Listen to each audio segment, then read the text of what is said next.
আসসালামু আলাইকুম প্রিয় শিক্ষার্থী। টেস্ট পরীক্ষার প্রশ্ন সমাধান পর্বের আমাদের আজকে আছে নির্বাচনী পরীক্ষা 2025 যশোর জেলা স্কুলের পদার্থ চতুর্থ অধ্যায় থেকে পড়ে যাওয়া একটি প্রশ্ন, যেখানে আমাদের এটি কর্মদক্ষতা সংক্রান্ত প্রশ্ন আছে। তো আসলে এই সৃজনশীলটা আমরা একটু সমাধান করি। এখানে বলা হচ্ছে একটি মোটরের কর্মদক্ষতা 60%। এই মোটরটি 120 মিটার গভীর একটি কুয়া থেকে 30 সেকেন্ডে 1500 কেজি পানি উপরে উঠাতে পারে। মোটরটির ক্ষমতা কত? এই ক্ষমতাটা মানে কিন্তু মোটরটির প্রদত্ত ক্ষমতা। প্রদত্ত ক্ষমতা কোনটা? কোনো মোটর একটা বৈদ্যুতিক উৎস থেকে যে পরিমাণ ক্ষমতা নিতে পারে সেটা হলো তার প্রদত্ত ক্ষমতা। তো এখানে আমরা দেখি কিসের মান দেওয়া আছে। দেখো আমাদের এখানে বলেছে কর্মদক্ষতা কর্মদক্ষতা কর্মদক্ষতা ইটা সমান সমান 60%, অর্থাৎ 0.6। ক থেকে এখানে গভীরতা এইচ সমান সমান 120 মিটার, সময় টি সমান সমান 30 সেকেন্ড, ভর এম সমান সমান 1500 কেজি। তো আমরা প্রদত্ত ক্ষমতা বের করব, অর্থাৎ প্রদত্ত ক্ষমতা পি ইন সমান সমান কত? আমরা জানি কর্মদক্ষতা ইটা সমান সমান P out by P in, P out by P in. তাহলে পি ইন মানে কি? দেখো পি ইন মানে হলো P out by eta. P out অর্থ M G H by T by eta. তাহলে আমরা এখান থেকে একটুখানি সমাধান করি। এম অর্থাৎ 1500, জি 9.8, এইচ 120 বাই সময় হলো 30, ইটার মানে 0.6। তাহলে আমাদের মানটা দাঁড়াচ্ছে কত?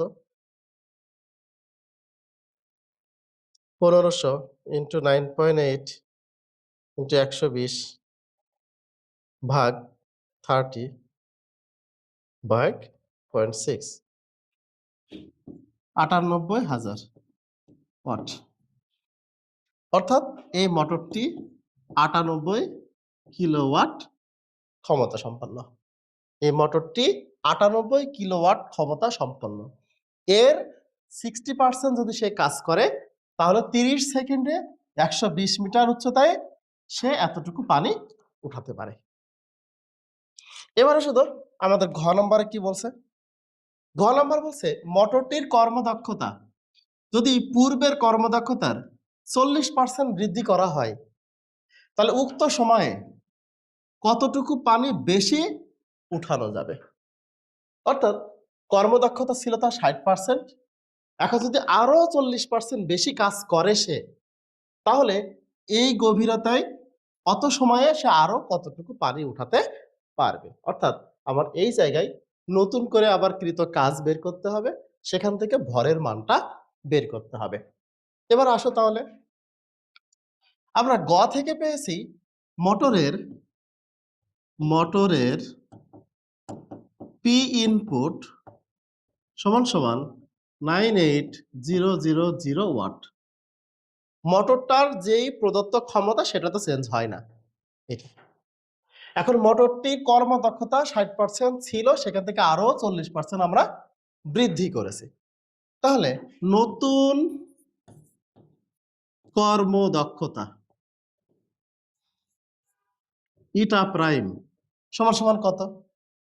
আমাদের আগে পেয়েছিলাম 60%, 60% মানে 0.6, এর সাথে 60% এর দেখো ইটা প্রাইম সমান সমান আগে ছিল 60%, 60% এর সাথে কি হলো 60% আরো 40% আমরা যোগ করেছি, তাহলে কত হবে?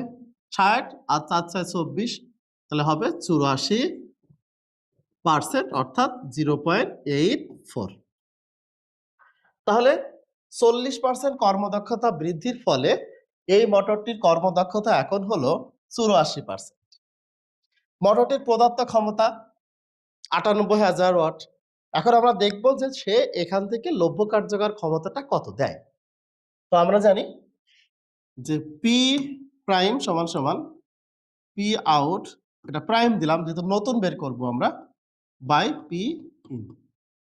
তাহলে দেখো পি প্রাইম আউট সমান ইটা প্রাইম ইন্টু পি ইনপুট। ইটা প্রাইম মানে 0.84 আর পি ইনপুট মানে 98000। দেখো পি আউট মানে কি? এম প্রাইম, নতুন ভর বের করব আমরা, জি এইচ মানে একই উচ্চতায়, বাই টি সমান 0.84 ইন্টু 98000। তাহলে অর্থাৎ এম প্রাইম সমান কি দাঁড়াচ্ছে দেখো, এম প্রাইম সমান 0.84 ইন্টু 98000, টিটা এর পাশে গুণ করে দিলাম, টির মান 30, বাই জি এইচ নিচে আসে, জির মান 9.8 আর এইচ এর মান ছিল 120। তাহলে আমরা এখান থেকে ক্যালকুলেশন করি, এম প্রাইম সমান সমান কত পাবো, ইন্টু 30 ইন্টু 0.84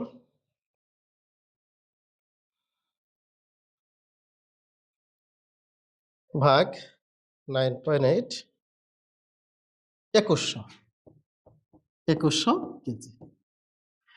অর্থাৎ মোটরটি যখন 60% কাজ করছিল তখন সে 1500 কেজি পানি উপরে উঠাচ্ছিল। এখন যখন সে 84% কাজ করছে, তার কর্মদক্ষতা যখন 84% হচ্ছে, তখন সে 2100 কেজি পানি উপরে উঠাচ্ছে। তাহলে অতিরিক্ত কতটুকু হবে? তাহলে অতএব অতিরিক্ত পানির পরিমাণ